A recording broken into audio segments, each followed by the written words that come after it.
Hello all. Welcome. Ginagay. Welcome to our 4th annual flag raising at the Maritime Museum. My name is Danny Togo. I'm the Vice Chair of Australian South Sea Islanders Port Jackson. I identify as Aboriginal South Sea, Aboriginal by way of the Yellow Rock Mission people of Urunga, south of Coffs Harbour, sits on Gumbunga land. South Sea Islander by way of Vanuatu, the islands of Ombe, Santo and Tanna. I would like to acknowledge the Gadigal people who are the traditional landowners and knowledge keepers of the land we are on today. The Gadigal are one of 29 clans of the Eora Nation. I acknowledge Gadigal elders here today, your ancestors and emerging leaders. I acknowledge our Torres Strait Islander families who are also traditional landholders of their region and kin to our Aboriginal and ASI families. I acknowledge your ancestors, past, present and emerging leaders. With the invasion of the Sydney region, the Gadigal people were decimated by their descendants, and the descendants are still living in Sydney today. The Dharawal people's lands are mostly confined to the area south of Botany Bay, extending as far as Nowra on the south coast, across to the Georges River in Sydney's west. Clans or bands, called tribes by the Europeans, within Sydney belong to several major language groups, often with coastal and inland dialects. The major language groups of Greater Sydney were different groups using different languages and different initiation rites. Sydney has always been a city with a high proportion of immigrants. As the town of Sydney developed into a city, the Gadigal were joined by other Aboriginal people from elsewhere in New South Wales to live, work and forge relationships within the urban Aboriginal community. This land was never ceded and always was and always will be Aboriginal land. Thank you.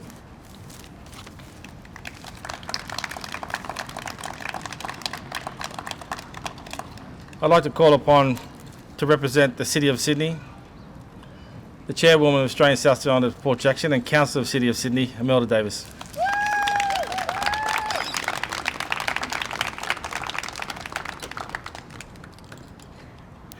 Thank you, Tumas, and what an action-packed day. Thank you everyone who's come across from Town Hall as well. It's been a formidable experience. I'd like to acknowledge Darryl Karp, who's the CEO of the Maritime, and staff, and Matt Pole, one of our first secretaries for Australian South Sea Islanders Port Jackson. And we're incredibly proud of you, Matt, with all that you've achieved. And all the other staff and wonderful people that I've worked with here at the Maritime Museum, just coping with my requests and the way I go on. But anyway, it's great to stand here still, some 4 years later, still raising the flag, working collectively as a community. I'd like to acknowledge that, yes, we are on Gadigal country, one of the 29 clans of the Eora Nation, always was and always will be Aboriginal land. I want to acknowledge our elders, past, present and emerging, that are here today, as well as our Torres Strait Islander families.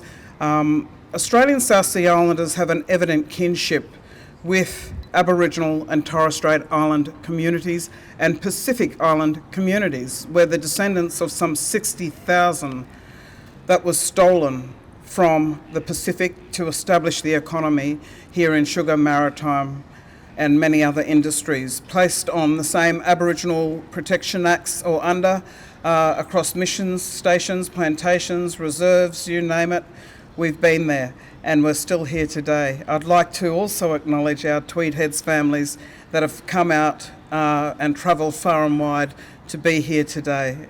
We love you so much and thank you for supporting over the years.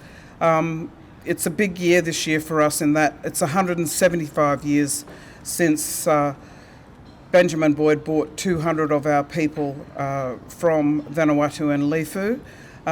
We're honoured to have the Vanuatu High Commissioner, Mr. Samson, or His Excellency Samson Vilville Whare, here today, who's worked closely with us and the Vanuatu government and our Solomon Island brothers and sisters. Tough Tumas, eh? Like, this is just the beginning of so much more. Peter, Terry, it's been a long time coming, just having chats back and forth and texts and all the rest of it. So if I've missed anyone, forgive me. Just all the supporters, Kemi and all the mob, Rosemary and wonderful people that have supported us over the years, and our board. Mari Geisler's up the back there. She's been plugging away with us for the last 13 years, I think. Long time to stand here and continue to do this. And of course, you know, the security guard here on the right. Proper deadly. Danny's been solid. He's been, picks me up off the floor when I have my meltdowns, and so does everyone else for that matter, but, you know, everyone knows. But thanks so much. I'll let the program go on, but I just want to acknowledge everyone here today. Like, I can't believe we're still standing here and celebrating, and it's just getting bigger and better. So thank you to us, to the Maritime and our families.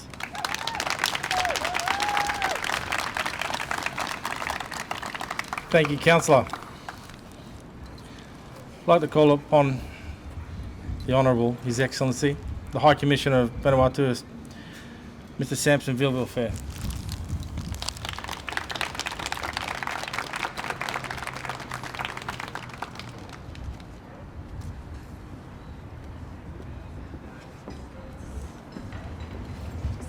You're coming swimming with me, right?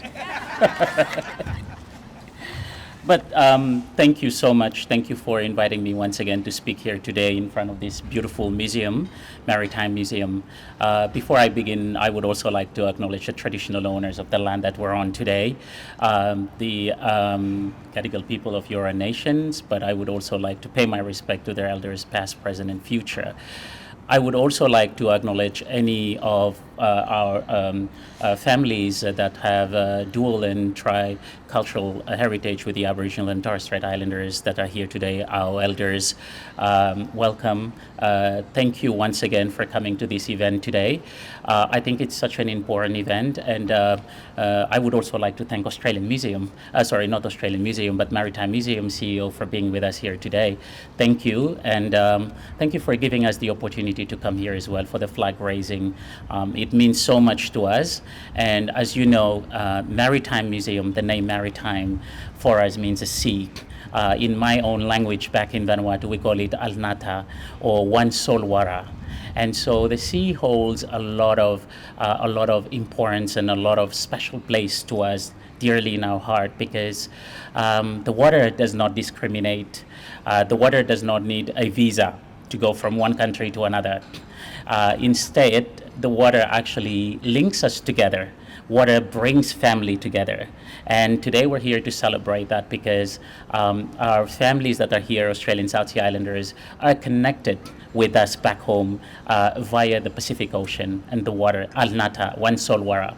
And so it's very important to us. A sea holds a very important place in our heart because it connects families. It brings also families back home together. It can also be sometimes rough, and it shows us that we have to be better. Sometimes when we take the seas and our boat sinks and all of that, but it shows us that we have to be resilient and we have to be better. And so the people of the Pacific, including our families here in Australia, Aboriginal, but also Torres Strait, we've always been used to the sea. The sea is part of us. The sea runs deep in our blood. And thank you for that significance to you that you gave us today to come here to this Maritime Museum.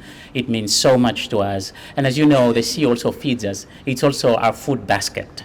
And so the sea really represents a lot to us today. And being here today to give you this little short speech in front of you, in front of this beautiful building, Maritime Museum, means a lot to us. And so I hope that we can have more collaborations in the future in raising the flags here once again. But I would like to, I'm not going to repeat my boring speech that I have up there. And so I would like to stress on a couple of things, especially for our Australian South Sea Islanders family. I would like to once again say that the Australian South Sea Islanders in this country are first and foremost our Pacific diaspora in Australia, and that any policies that we put forward for the Pacific, we must, and I cannot stress enough to say that we must work closely with them, because they are our first diaspora in Australia.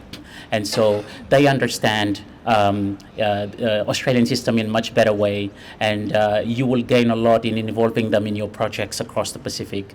And I can't really wait to see how we can engage them more in different projects, development projects across the Pacific regions. I'd like to also say special thank you from the bottom of my heart to our families here, the Aboriginal and Torres Strait Islanders family, for because I visited a lot of places across this country and I've seen a lot of burial sites for our Australian South Sea Islanders family. I want to thank you for giving them a piece of land where they can rest on. I really want to thank you for that, because without your big heart, without giving them that little piece of land where they can rest peacefully, we are nobody. So we thank you for that, for allowing them to rest in your country. And so we really appreciate your support that you gave them, and also giving them the land and also welcoming them in your land as well. And so I want to say we are one Solwara, we are one big family, and we should continue advocating for that, and we should continue to stand up for each other. And to all my Australian South Sea Islanders brothers and sisters, you are my family. And I always say that we shouldn't be ashamed of calling ourselves Australian South Sea Islanders. In fact, we should be proud of saying that, and we should also be proud of our other heritages as well that we have in us. We could be Aboriginal, we could be Torres Strait Islanders, we could be Indians, we could be any other thing, but most of all, we are Australian South Sea Islanders, and we should be proud to be who we are, and we should be able to preach to everyone out there that should know our history. And like I said this morning, history, yes, history is dark, but we should not remain on the darkness side of the history. We should look at how we should evolve, and we should look at how we can positivize that, and making sure that the story is told in a positive way. Yes, it's a dark history. We have to remind ourselves of that. Who doesn't have any dark history? We all have dark histories. And so it's important that we remind ourselves that this dark history cannot just remain in the dark, but we need to speak it out, we need to put it out there, and we need to also be able to do all the truth tellings around that. We need to tell each other the truth. And then the truth will heal us, will heal the wounds, and the truth will help us in moving forward. And once again, moving forward, meaning that the sea is also part of that. The sea and the lands are also part of that. And so that's why today I think it's very important that we come to this beautiful place to raise the flags, but also to honor our people that have taken that same sea, hasn't changed, that same sea from the Pacific Island countries to Australia. And I would like to say that we always talk about their contributions in Australia, but we've never talked about the contributions of the Australian South Sea Islanders back to our countries. And I really want to thank them for that, because they also have contributed a lot to our countries around the regions, especially in times of natural disasters. We first and foremost see Australian South Sea Islanders standing up with us in times of natural disasters across the Pacific. And I thank Australian South Sea Islander Port Jackson for all your support that you give to Vanuatu during disasters that have hit our families back home in Vanuatu. You've seen containers, heaps of containers. I also thank all other communities across Australia that have supported us in that initiative, in supporting our families back home in most time that they need help. And thank you for always doing that. And a lot of you have contributed immensely to the economy of Vanuatu through your different actions, whether it be NGOs or your technical expertise. You've contributed vastly to this, to the economic well-being of Vanuatu, but also to other countries in the region. And I thank you for that. I will take that support back to my government, and I will make sure that we continue to advocate for this. Once again, thank you all, and I hope to see you again next year, and I hope to catch up with you more. Debedium, good morning. Mayam, welcome. First, I'll acknowledge the traditional custodian of the land, elders present today, past and emerging. What we're going to do today, me and my boys are going to perform what we call Bezam Kab. Bezam Kab is a shark dance. And we're honored to perform here today on this great day for the raising of the flag, which is a step forward, which is awesome for our people. So my bloodline also we have I've got South Island blood from my mother's side, and through the Torres Strait, we call it the Natkes, it's all been intermarriage, and we all travelled through the Pacific, and today we all share the same blood. So enjoy this dance here. So my boys are going to perform. We are called Muri Muri Bumer Gedlan, which means the deep sounds from home.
Awesome.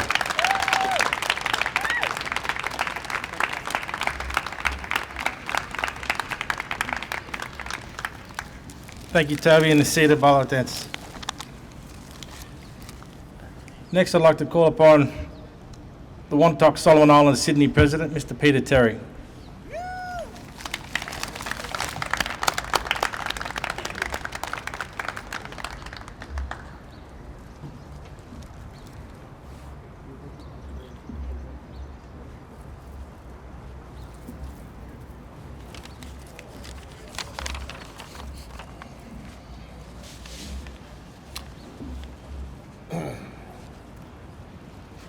Good fellow morning, all Ketawanto. Name below me, I'm Peter Terry, and I'm the president of the Solomon Island Wantok Association here in New South Wales. I begin today by acknowledging the traditional custodians of this land on which we stand, the Guringai of the Eora Nation. I acknowledge and pay my respect to the elders, past, present, and emerging leaders, and to extend that respect to all Aboriginal Torres Strait Islanders and their descendants joining us today. And I'd like to acknowledge the Deputy Lord Mayor of Sydney and Wantok Lomi High Commissioner of Vanuatu. Good for looking me here today. It's part of our family a gathering today, so I'm really happy to see you. Solomon Islands have a strong kinship with Australia, Australian Aboriginal, and in particular, Iwi people in Mackay, Queensland.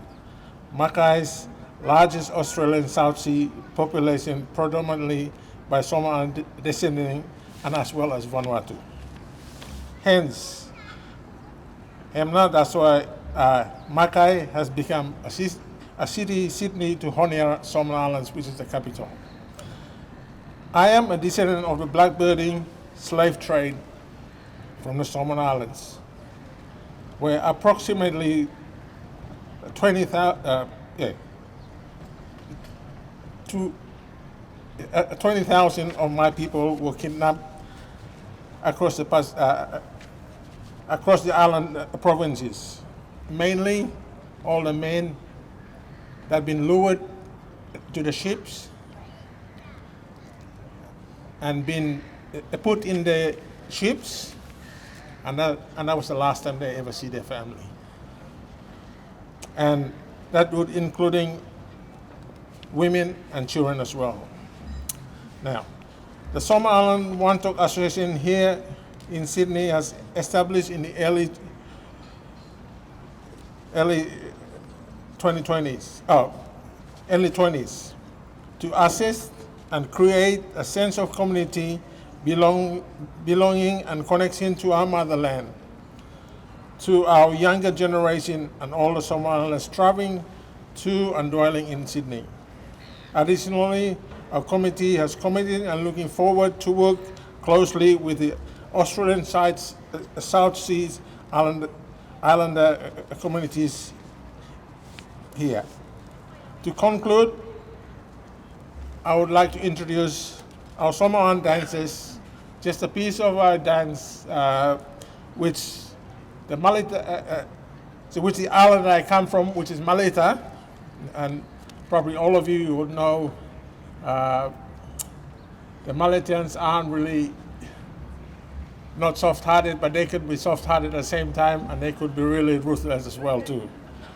All right, I'll introduce the dancers, and they'll be dancing a dance which is called Tagai, and that comes from Malita, and Tagya Tumas.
Thank you, ladies. Thank you.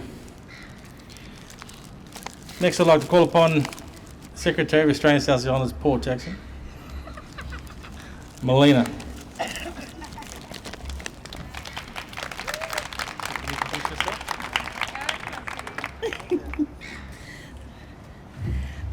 Hi, I'm Melina Fakatava, Ni Togo. I'm the Secretary of Australian South Sea Island, Port Jackson. I'm just going to do a speech about some of our Togo history. So this is about my great-grandmother that my first cousin Rachel wrote, and she actually was raised in the same home by our great-grandmother Fanny Togo and Auntie Frances Togo. And this is one of the stories that have been handed down to her from them both. Fanny Badingara came to the shores of Australia in 1899 at the tender age of 8. She retells her traumatic event to us in that she was wailing for many days in the hull of the ship as she left the shores of New Caledonia from the warm embrace of her mother and the safety of her siblings and family. Fanny was living here in Sydney as a slave to a wealthy family named the Wunderliches, who owned the Press Tin Sealing Company. The Wunderlich also had an Australian South Sea Islander gardener named Tuku Tuku Quarry, his island name from Wallaha village on Ambai Island in Vanuatu. Tuku's name was changed through the colonials to James Togo. In 1910, James and Fanny were set free from the Australian Pacific slave trade and married. Our family have always had an association with Sydney due to this event, and many have made Sydney their home. Fanny and James made their way to the Tweed Valley and raised their children, Thierry, Harold, Sendo, Lindo, Francis and Les. James cut sugarcane by hand while Fanny stripped cane for planting and picking small crops such as beans, peas and others. Fanny, while working for the Wunderliches, knew all the etiquettes of fine dining and household chores. She remembers the family telling her that when Queen Elizabeth visited the area in her early ascension, my great-grandmother Fanny was called to set her table as no one in the valley had this ability. Granny Togo, as she is remembered, was a resilient woman with courage and a noble stature. In 1901, Australia brought in the White Australia policy, which effectively sent many Pacific labourers home to the islands at their own cost. This was sometimes their life itself or displacement to foreign islands throughout the Torres Straits and the Pacific, as there were no regulations as to where they would have them removed to, but just to have them gone. Granny Togo lived in Coogin in a small house that her sons built at the time of this Australian deportation. Granny secretly concealed a handful of workers in the scrub near her house, and each night she would cook a meal for them, and when her and Auntie Frances slept, the men would come and eat. As each one of these men died, they were buried on the property and a fruit tree was planted on top. My cousin Rachel recalls there being up to 10 fruit trees there as a child. Granny Togo was well respected among the farmers and became a ganger for the small crop farmers, and many of her grandchildren and nieces worked with her. They also lived with her at Coogin during this time. As transport was limited, most times they would walk to and from a hard day's work. Granny was a Christian and lived by these values. Growing up with her, she would share her faith by reading and teaching us each Sunday from a collection of Bibles she brought from the Little Golden Book Company. Our grandmother was a resilient woman who lived until she was in her early 70s. She never returned to her homeland or seen her family ever again since her arrival as a frightened 8-year-old child in 1899. But these stories will be treasured and passed down to all our family. Stories of courage and strength and hope that we will never forget her and the legacy she left. Thank you for listening. Now I would like to introduce my family. Brandy Baker, Talisha Togo and Layla Court, Pacifica Jewel, and they'll be dancing Melanesian Vanuatu dancing today.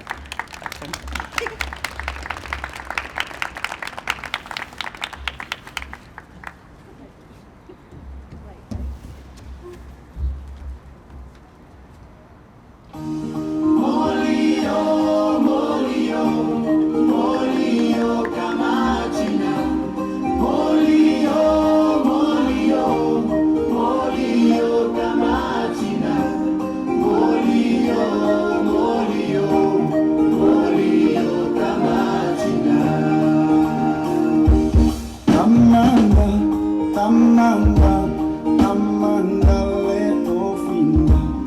Ina iwauna tamambo, lele o kasua. Tamanga, tamanga, tamanga le ofina. Ina iwauna tamambo, lele o kasua.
Tamanga, tamanga le ofina.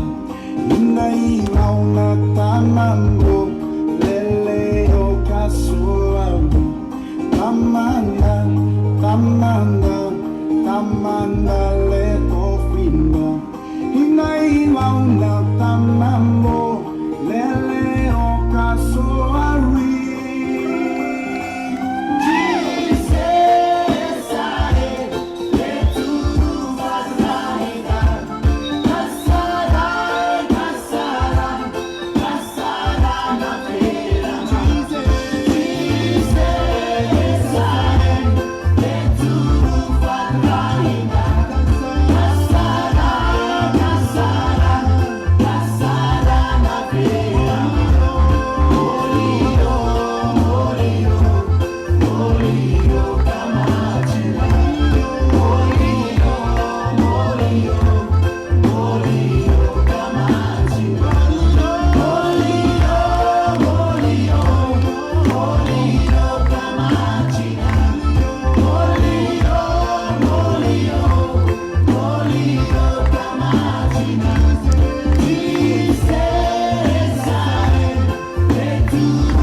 Thank you, ladies.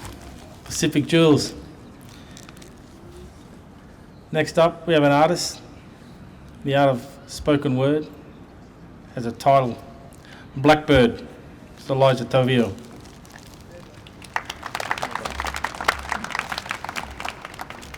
How we doing, Maritime? How are we? That's good. My name is Elijah Tovio. I'm a Western Sydney-based musician slash actor slash rapper. They call me Biggs out there at West Sydney. But I wrote a poem 2 years ago dedicated to the blackbirding trade. Forgive me, let me take a breather. All right, yeah. And I just wanted to write that poem just to let them know that they didn't die in vain, you know what I mean? Imagine being put in that position and then never getting the chance to go back home, back to your mu'u, back to where you belong, you know what I mean? So I wanted to write that poem to dedicate, to the events that happened through that. But in order to saying that, like High Excellency said, we shouldn't stay in the dark, you know what I mean? It's good to acknowledge it and then move forward. But I think in terms of our Pacifica community as a whole, we're doing them proud. We're doing them proud, you know what I mean? Whether it be Polynesia, Micronesia, Melanesia, we're doing them proud. So I wanted to deliver this Blackbird poem. I know they're watching at us, they're looking down happy, and I wanted to deliver this before we go to Redford. So give me some time, hear me out. All right. They said, let us pray. My ancestors closed their eyes, but after that prayer finished, they had our land, but we had their Bible. My ancestors became aliens and lands never voyaged. Homes became blue by you.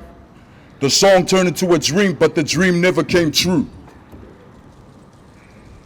The cries of my ancestors have now been heard.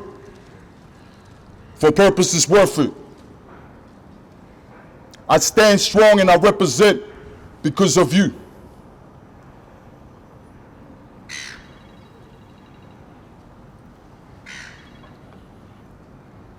I walk with no fear, my head held high.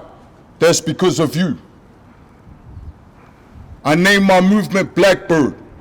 That's because of you. I scream Pacifica first. That's because of you. Blackbirding the trade, Blackbird my name. I took what they labeled us from acts so treacherous. The cries of my ancestors have now been heard. For purposes worth it. Your son collected your tears and your fears, and I used it to blossom a broken rose from concrete. Long live the blackbirds. Blackbird forever, forever Blackbird. Thank you.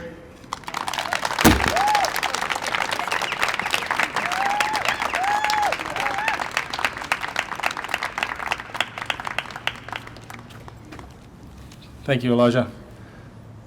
Mr. Milder?